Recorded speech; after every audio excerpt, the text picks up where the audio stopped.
Shipping is an absolute masterpiece of logistics that happens every single night.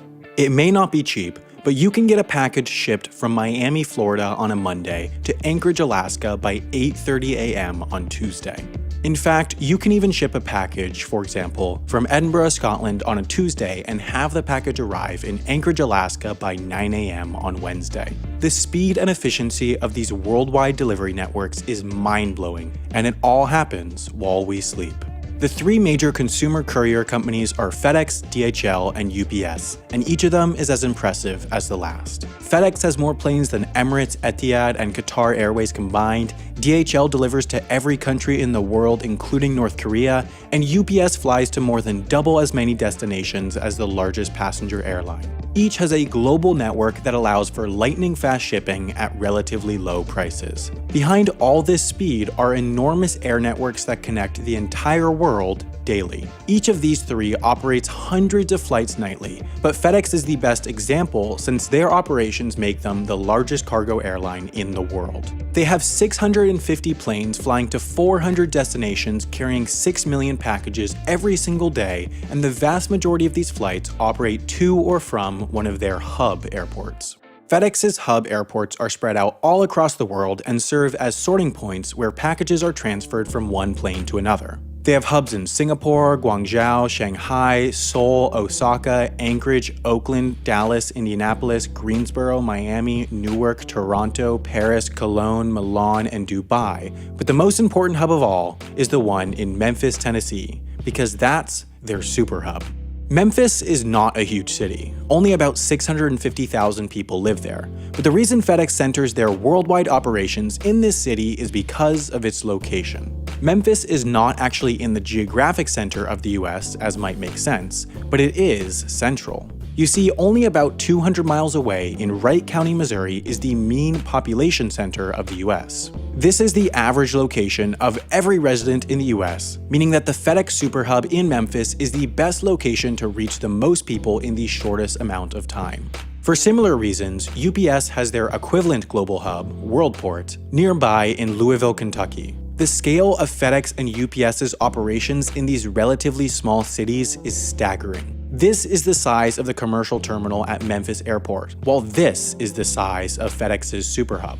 The difference at Louisville Airport is even more pronounced, where this is the commercial terminal and this is UPS's Worldport. You can't even fly to the West Coast non-stop on a commercial airline from Louisville, and yet UPS flies from this small city to 5 different continents. FedEx's operations in Memphis, meanwhile, make this airport the second busiest cargo airport in the world, above those of enormous cities like Tokyo, Paris, Dubai, Shanghai, and falling short only to Hong Kong.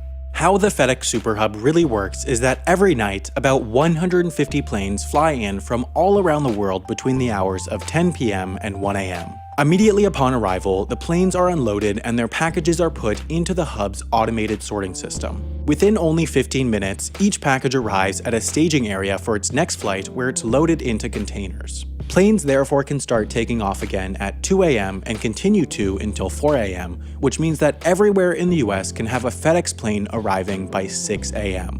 But there are some destinations that don't ship enough packages to need a non-stop flight to Memphis. To get to small towns fast, FedEx runs flights in small propeller aircraft from the destinations of their larger jets. Presque Isle, Maine, for example, is far too small of a town at about 10,000 residents to fill a full-size plane. So, every morning, once the larger planes from Memphis arrive in Manchester, New Hampshire, and Portland, Maine, packages bound for Presque Isle are sorted into smaller prop planes that continue north. With this system, even towns like Presque Isle get their packages by 9 a.m. as every spoke in the system essentially functions as a mini hub. Packages are transferred from planes to smaller planes to trucks to reach their destination as fast as possible.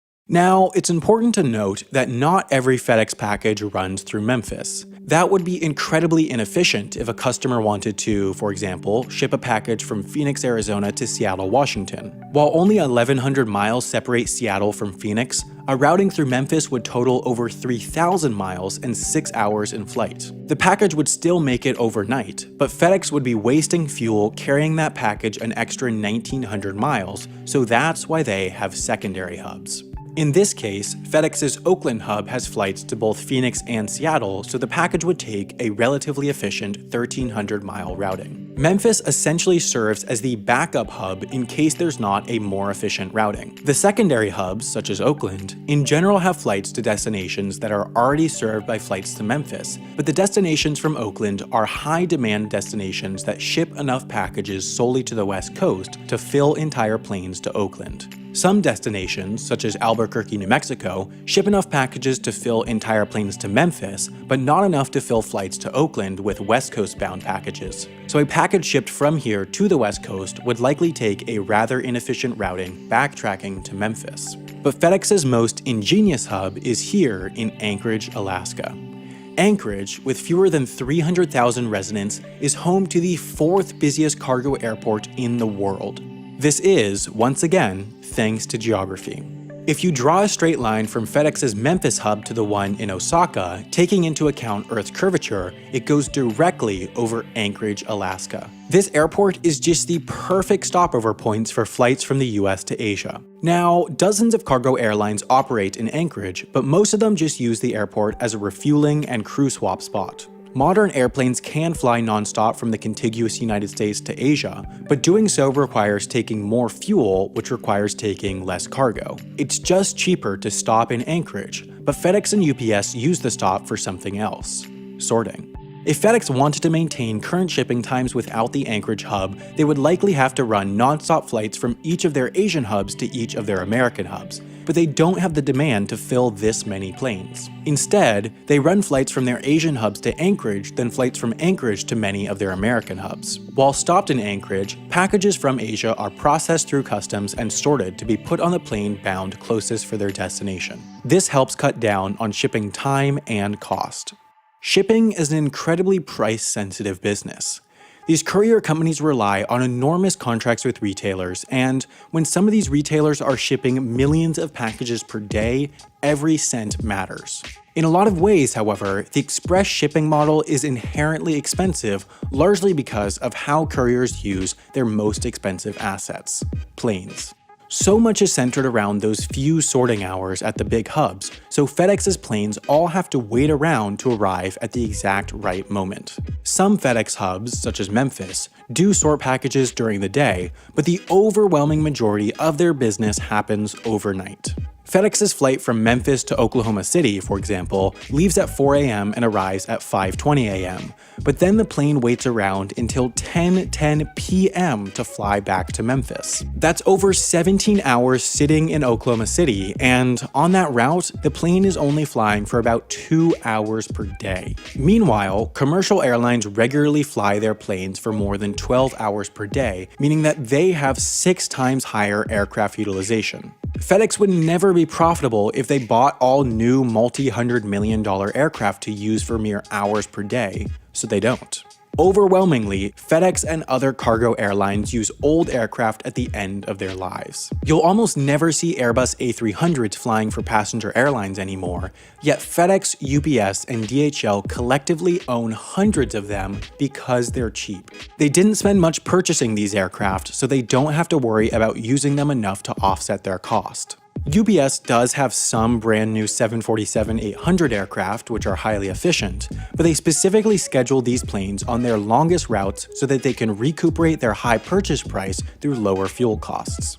With older aircraft, fuel costs might be higher since the planes are less efficient, but overall it's worth it since it allows FedEx to profitably leave their planes sitting for all but a few hours each day. Some passenger airlines, such as Allegiant Airlines in the US, use the same strategy, purchasing cheaper planes to allow them to fly fewer hours per day profitably, and it's now a tested and proven business strategy.